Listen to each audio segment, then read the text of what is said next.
Hello guys, welcome back to our channel. இந்த வீடியோவில் நம்ம எதை பற்றி பார்க்க போகிறோம் அப்படின்னா, எல்லாருக்கும் ரிசல்ட் வந்திருக்கும், 12th ரிசல்ட். அதை பார்த்துட்டு எல்லோரும் ரொம்ப சந்தோஷமாக இருப்பீங்க. அண்ட் நிறைய பேர் நான் ஆல்ரெடி போட்டிருந்த வீடியோ வச்சு எல்லோரும் கட் ஆஃபும் கால்குலேட் பண்ணியிருப்பீங்க இல்லையா? சரி, இந்த வீடியோவில் எதை பற்றி பார்க்க போகிறோம் அப்படின்னா, நம்ம இன்ஜினியரிங் படிக்கணும்னு சொல்லிட்டு முடிவு எடுத்துகிறோம். இப்போ நான் இன்ஜினியரிங் படிக்கணும் முடிவு எடுத்துட்டேன். இன்ஜினியரிங் காலேஜ் போய் ஜாயின் பண்ணோம். அதுக்கு என்ன முக்கியமாக தெரிஞ்சுக்கணும் அப்படின்னா, நம்ம சேர்கிற காலேஜ் நல்ல காலேஜா இல்லையா அப்படிங்கிறது. இன்னொன்று என்ன அப்படின்னா, அதோட ஃபீஸ் ஸ்ட்ரக்சர். இப்போ அதோட ஃபீஸ் ஸ்ட்ரக்சர் தெரிஞ்சால் தான் நம்ம அதை போய் ஜாயின் பண்ணலாமா இல்லையா அப்படின்னு சொல்லிட்டு நம்ம முடிவு பண்ண முடியும். நம்ம டிசிஷன் எடுக்க முடியும். அதனால் முக்கியமாக நம்ம தெரிஞ்சிக்க வேண்டியது அதோட ஃபீஸ் ஸ்ட்ரக்சர். இந்த வீடியோவில் அதை பற்றி பார்க்க போகிறோம் அப்படின்னா, நம்ம எல்லா இன்ஜினியரிங் காலேஜோட ஃபீஸ் ஸ்ட்ரக்சர் ரேஞ்சை தான் நம்ம இந்த வீடியோவில் தெளிவாக பார்க்க போகிறோம். ஸோ யாரும் ஸ்கிப் பண்ணாதீங்க, வீடியோக்குள்ளே போகலாம்.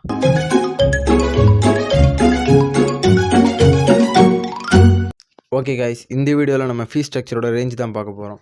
இதை நம்ம 2 விதமாக பிரிக்கலாம், கவர்மெண்ட் கோட்டா, மேனேஜ்மெண்ட் கோட்டா அப்படின்னு. இப்போ கவர்மெண்ட் கோட்டா, மேனேஜ்மெண்ட் கோட்டாவில் உள்ள இன்ஜினியரிங் காலேஜஸ் என்னென்ன ஃபீஸ் வாங்கணும் அப்படின்னு சொல்லிட்டு கவர்மெண்ட் சொல்லுது அப்படிங்கிறத நம்ம பார்ப்போம்.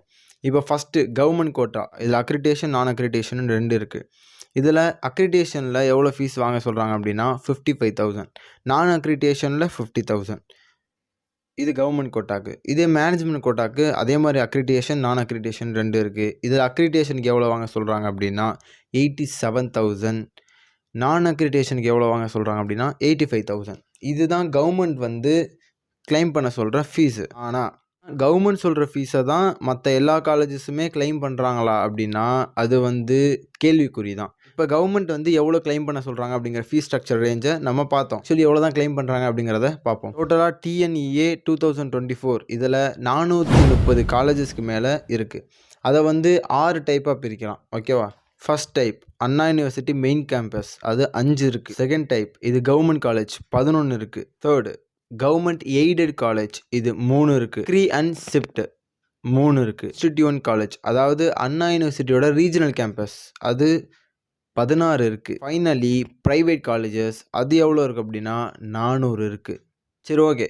இப்போ நம்ம 6 டைப் ஆஃப் காலேஜஸை பார்த்துட்டோம். அதில் எவ்வளோ ஃபீஸ் கிளைம் பண்ணுறாங்க அப்படிங்கிறத பார்ப்போம். ஃபஸ்ட்டு டைப் அண்ணா யூனிவர்சிட்டி மெயின் கேம்பஸ், அது 5 இருக்குன்னு சொன்னோமா?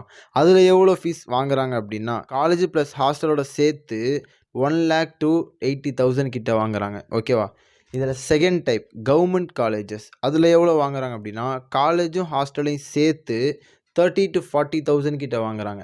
Third type government aided college, இதில் எவ்வளோ வாங்குறாங்க அப்படின்னா காலேஜையும் ஹாஸ்டலையும் சேர்த்து 80 to 1 lakh கிட்ட வாங்குறாங்க. ஃபோர்த்து கான்ஸ்டிடியூண்ட் காலேஜ், அதாவது அண்ணா யூனிவர்சிட்டி ரீஜனல் கேம்பஸ், அது 16 இருக்கு இல்லையா? அதில் எவ்வளோ வாங்குறாங்க அப்படின்னா 50 to 60,000 கிட்ட வாங்குறாங்க. Fifth type Sikri and shift, அதாவது இது சென்ட்ரலோட காலேஜ். இதில் எவ்வளோ ஃபீஸ் வாங்குறாங்க அப்படின்னா ஹாஸ்டலையும் காலேஜையும் சேர்த்து 1,20,000 இருந்து 1,40,000 கிட்ட வாங்குறாங்க.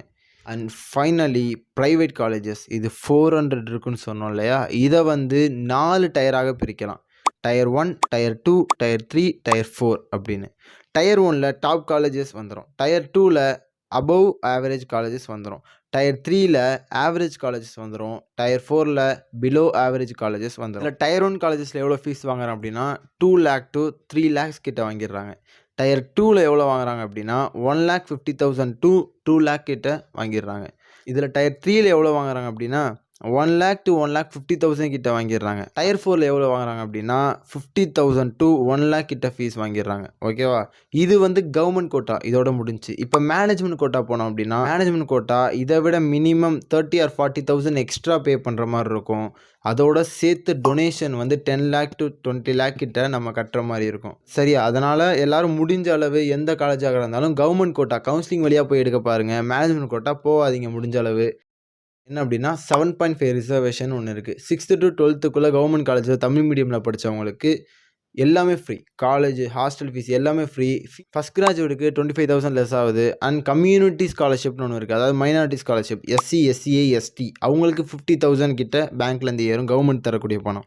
அண்ட் முக்கியமாக இதெல்லாம் கவர்மெண்ட் கோட்டாக்கு மட்டும்தான். மேனேஜ்மெண்ட் கோட்டாக்கு இது எதுவுமே கிடையாது. யாரும் மேனேஜ்மெண்ட் கோட்டாவில் போயிட்டு இதெல்லாம் ஃபஸ்ட் கிராஜுவேட் ஆகிறதுக்கட்டும் சரி, இல்லை கம்யூனிட்டி ஸ்காலர்ஷிப் 7.5 ரிசர்வேஷன் இதெல்லாம் மேனேஜ்மெண்ட் கோட்டாக்கு போனீங்கன்னா இதெல்லாம் கிடையாது. கவர்மெண்ட் கோட்டாக்கு மட்டும்தான் இதெல்லாம் யூஸ் பண்ண முடியும். அதனால தான் யாராக இருந்தாலும் சொல்கிறது, கவர்மெண்ட் கோட்டாக்கு ட்ரை பண்ணுங்கள், மேனேஜ்மெண்ட் கோட்டாவை முடிஞ்ச அளவு தவிர்த்துடுங்க அப்படின்னு சொல்லிட்டு. யாரும் டொனேஷன் கொடுத்து சேராதீங்க கைஸ். நீங்கள் எந்த கட் ஆஃப் எடுத்தாலும் நல்ல காலேஜை நம்ம சேனலை ஃபாலோ பண்ணுங்கள், ஈஸியாக எடுத்துடலாம். ஸோ மறக்காமல் சப்ஸ்கிரைப் பண்ணுங்கள், உங்கள் ஃப்ரெண்ட்ஸ்க்கு ஷேர் பண்ணுங்கள், லைக்கை தட்டி விட்ருங்க. இது உங்கள் சேனல் ஸ்டார், நான் உங்கள் எம்டி. வட்டா.